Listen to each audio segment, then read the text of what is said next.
Hey, beautiful friends. Welcome to Fearless and Worthy Woman, walking boldly in your calling. I am your host, Alexandria Daugherty, and this is where faith meets real life.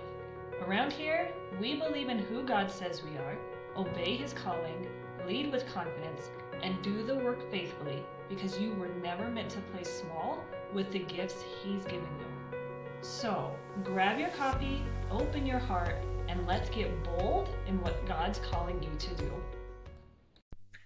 All right, let's talk about what it really means to lead. And this isn't the kind with titles or microphones or platforms or what we often perceive as leadership. I am talking about the kind that shows up in how you live, in how you love, and maybe even how you walk with God when no one is watching. You see, for the longest time, I thought leadership was something that came after you figured yourself out. After that fear calmed down, after you stopped second guessing everything, and even after maybe life felt steady for you. But what I have learned is that it doesn't work that way. Sometimes leading just means being the first one in your family to break a pattern. Sometimes it's being the friend who prays instead of gossiping.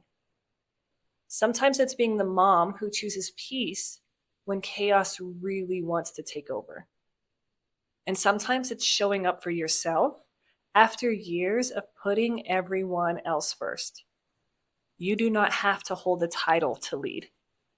You lead every time you decide to choose faith over fear. And most of the time, you're probably not going to feel ready. You might feel unqualified. You'll wonder maybe if someone else could do it better. But that's usually the sign that God's inviting you to trust Him deeper. Because leadership, and I am talking real leadership, isn't going to just start with confidence and that confidence already being in place. What it is going to start with is obedience and discipline and taking those baby steps. So let's talk about what's really going on when you do feel unqualified. There's actually a name for it. You might have heard of it. It is called imposter syndrome. But you do not need this textbook definition from me to know what that feels like. Because it's usually that quiet voice that tells you, who do you think you are? When you finally start to step forward.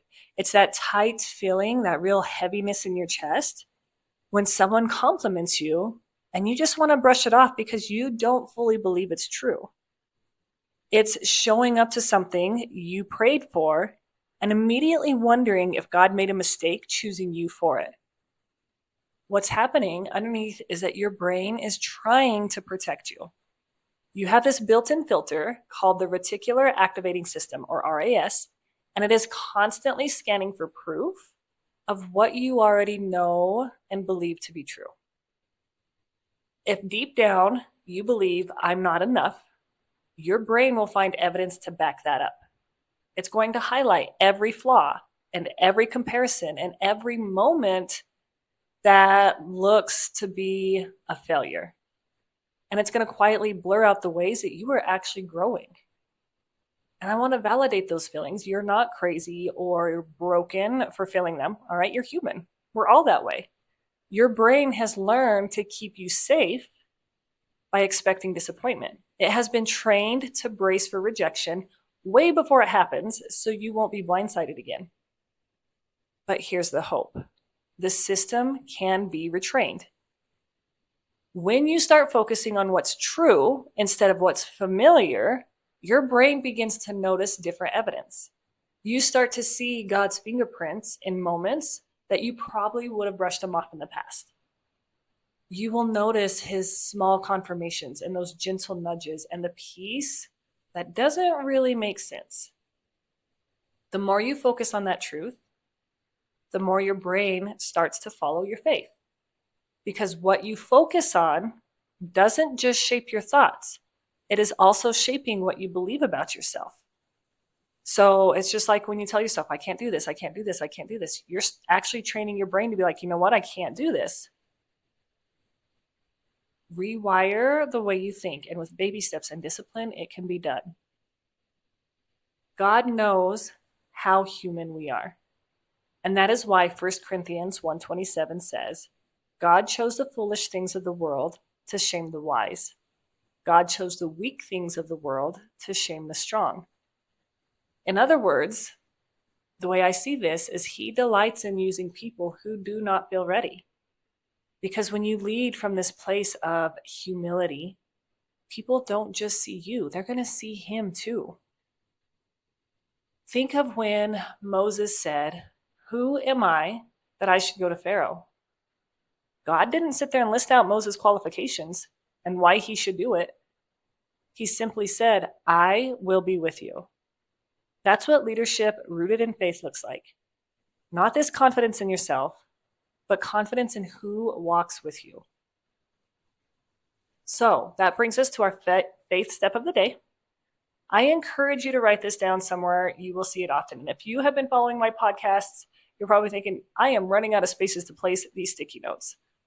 Do the ones that make sense to you. And maybe none of these do. If you find something that fits you better, that's fine, okay? And maybe all of them do. And you just have a mirror covered with sticky notes. That's okay too.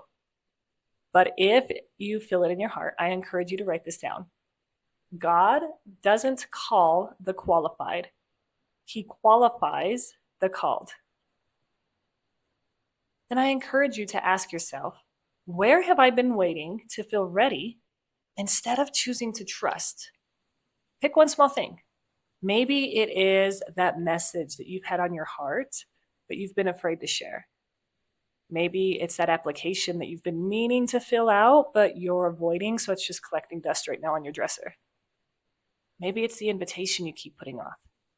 Just take one small step toward it today. Ladies, you do not have to lead loudly. You just have to lead with faith. I really hope today's episode reminded you that leadership starts long before anyone sees you. Keep showing up, keep trusting his timing, and keep walking boldly in your calling. If this spoke to your heart, share it with a friend who needs it, and make sure to hit subscribe so you never miss your faith step of the day. And before you go, make sure you grab your free Truth Exchange worksheet. You'll find the link in the description. Until next time, remember, you are worthy, you are loved, and you are called, empowering you always.